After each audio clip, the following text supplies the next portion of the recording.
Hello friends, it's me Logan Albright here, and it's that magical time of year when Barnes & Noble does its 50% off Criterion collection sale.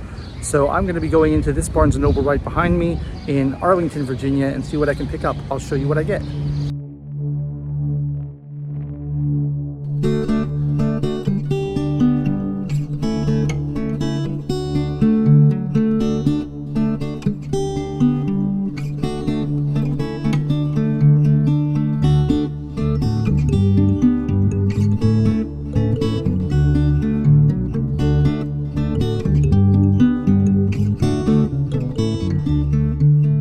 Okay, it's actually the next day because I was out all day yesterday and I didn't get back until late. So little behind the scenes movie magic. We're cutting things together. But I did buy a bunch of Criterion collection Blu-rays and I wanted to show them to you real quick before I watch them because I'm tired today. I went for an early morning run this morning and it's way too hot out and I am exhausted. So I'm going to sit around and watch movies all day. It's currently Sunday, so I can do that. I spent too much money on Blu-rays and I love collecting Criterion collection discs. They are expensive. When they're half off, they're still kind of expensive, but they're less expensive. But I buy them always when they're on sale and I end up getting too many of them. But I got a bunch today and I went kind of comedy heavy. I was sort of in the mood for something light. And I haven't seen any of these films. These are all blind buys. These are stuff I wanted to see. And the Barnes & Noble actually had a huge selection, a much bigger selection than I was expecting. So it was quite a challenge for me to kind of narrow down the list of what I wanted because I actually want basically everything they put out with a few notable exceptions. So the first disc I picked up was My Man Godfrey, starring William Powell. This is from 1938, I think, 1936. It's a screwball comedy. William Powell is famous as the lead actor of the Thin Man series. I really love the Thin Man series. I think he's great. I had not seen this movie, but it was recommended to me. I watch sometimes like recommendation channels that talk about Criterion, and a few of those have said this is a really funny movie and really great. And I like kind of early 30s or mid 30s comedies. I think that stuff is really good. There's the 30s and 40s were really a golden age of film. There's so many great movies that came out in that time period. So I'm excited to watch this one. I'll probably go watch this one first because I think it seems like a lot of fun. It's relatively short as well, which is always nice. Next, I got The Lady Eve by Preston Sturges, starring Henry Fonda and Barbara Stanwyck. This is another comedy. Preston Sturges I know because he is one of those sort of old-timey directors who loves like hobos with bindles and stuff like that. The writers on The Simpsons really like Preston Sturges because he's into a lot of the stuff that they like. And he directed a film called Sullivan's Travels, which I really love. It's a fantastic comedy. And Sullivan's Travels is actually the origin of the film Oh Brother, Where Art Thou by the Coen brothers. In the film Sullivan's Travels, there's a screenwriter who wants to write a movie called Oh Brother, Where Art Thou about the plight of the common man. And he goes out to experience the plight of the common man and has a bad time and experiences a lot of suffering and a lot of hardship and a lot of poverty and comes back and says, you know what, I should make a comedy instead of this serious drama about the plight of the common man because what people really need is to laugh.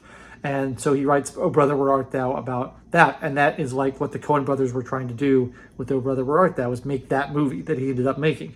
So I love that story, and I love Preston Sturges. His writing is really witty and quick, and he's great at comedy. Have not seen this one before, but I like these actors, and I like the director, so I'm expecting to enjoy that. Another 30s film here. This is from 1939. It is called Only Angels Have Wings. Directed by Howard Hawks, who is a great director. I know he's one of Tarantino's favorite directors. I've had a couple of movies of his, and I think he's great as well. Stars Cary Grant. It's an adventure story that takes place in South America and involves a pilot, basically, and a woman who goes down there and falls in love with the pilot who runs an airmail service. And it's supposed to be kind of an adventure, kind of a romance. Good actors in it, good director. Should be a lot of fun. Lady Eve, I didn't say the date of that. It's 1941. So we're all in the same kind of time period here. These are all kind of classics that I have not seen, but I love classics. And I love old stuff. I'm one of these guys who I love like 19th century stuff, early 20th century stuff. I like a lot of early comedy. I love W.C. Fields. I love Laurel and Hardy. I like the Three Stooges. I like a lot of that kind of stuff. And I realized that I had never seen anything by Charlie Chaplin. Charlie Chaplin, one of the great original comic actors of the silent era. I'm not a massive fan of silent movies. I kind of have a hard time paying attention through them the entire way. I find they kind of tax my attention span. But I like some silent movies. And there's I just haven't experienced a lot of silent comedy, and I haven't experienced Charlie Chaplin before, really. Apart from, I'm sure I've seen clips and stuff online, but I've never seen a full movie of his. So they had several different options. I could have gotten City Lights. I could have gotten The Kid, but I decided to get Modern Times. I like the black and white cover of it. I like the machinery aspect of it. In this one, Charlie Chaplin plays a factory worker in like the Great Depression era. And it's mostly silent. There's a couple of sound passages in it, I think.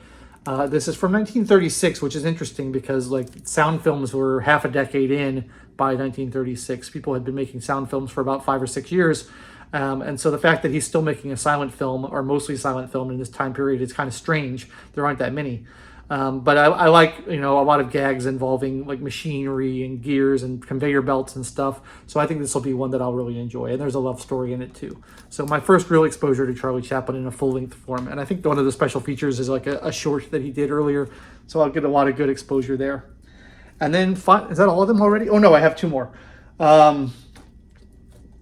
I got a couple Japanese films. I got this film by Yasujiro Ozu, who's one of the great Japanese directors who I've not experienced any of his work yet. I've heard good things about him. And this is Good Morning. This came out in 1959. It's in color. The first film so far that I've gotten that's in color. And it's apparently the story of 2 young boys who basically go on strike after their parents refuse to buy them a television and they stop speaking. I think it's supposed to be kind of funny. Never experienced him before. My exposure to Japanese cinema is pretty limited to Kurosawa and a couple of other films and anime stuff. But so I'm interested in checking out this director who's highly acclaimed and see if he's any good. And speaking of Kurosawa, I also got Rashomon in black and white from 1950, directed by Kurosawa. And this is a famous film because it's the first popular example of a film that tells the same story from different viewpoints. It's a courtroom story where different witnesses are recounting the same events, and they have different versions of events based on their point of view and their biases and the way they saw things. And so you get the same segment repeated again and again in different ways by different people with different details. And I think that's awesome. And I think it's been copied very heavily. It's been referenced in many, many films. You see this technique all the time nowadays. And this is the film that pioneered it. So I've always wanted to see it. I've never seen it. So we will be watching that. And then last but not least, I hope not least, this is a real wild card for me. This is a recent release from Criterion, and it's a 2000 film, but it is shot in black and white, and it's a Hungarian film, and it's called Werkmeister Harmonies.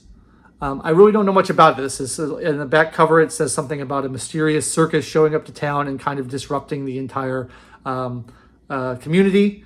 I like circuses. I like kind of spooky, weird things, and this seems like it's going to be spooky and weird. I'm getting like Carnival of Souls vibes from it, although I don't think it's a horror film.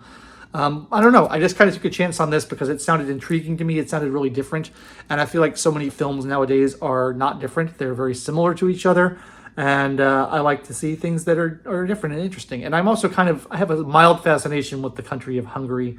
Their language is really strange. It's like part of this very small subgroup of languages that are not related to any of the other languages in Europe. Most of the languages in Europe are Indo-European languages. Hungarian and Finnish and Estonian are from the Finno-Ugric language group, and they are completely unrelated. So learning them is very difficult, but I'm a language guy, and I find studying language really interesting, and the Hungarian language fascinates me, and the Hungarian culture kind of fascinates me too, because my favorite classical composer is Franz Liszt, who is from Hungary.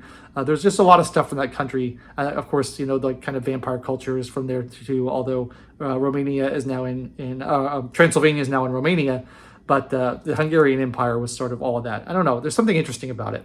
And so I don't have any Hungarian films in my collection, so I thought I'd check this out. And it's going to be, completely blind. Well, I may hate it. I may love it. The Criterion collection is great at curating, and I think I bought a lot of their films blind, and I've almost always loved them. There's like 1 or 2 films in my collection that I'm like, they really missed on this one, or it just didn't hit me. But it's very rare. It's very rare that happens where I think I'm not really happy I bought this. I'm probably never going to watch it again. It really doesn't resonate with me. Most of the time when I buy stuff blind from them, it's really great. So I pretty much trust their curation process, and I'm happy to check out almost anything they put out, unless it's something I've seen before and I know I didn't like.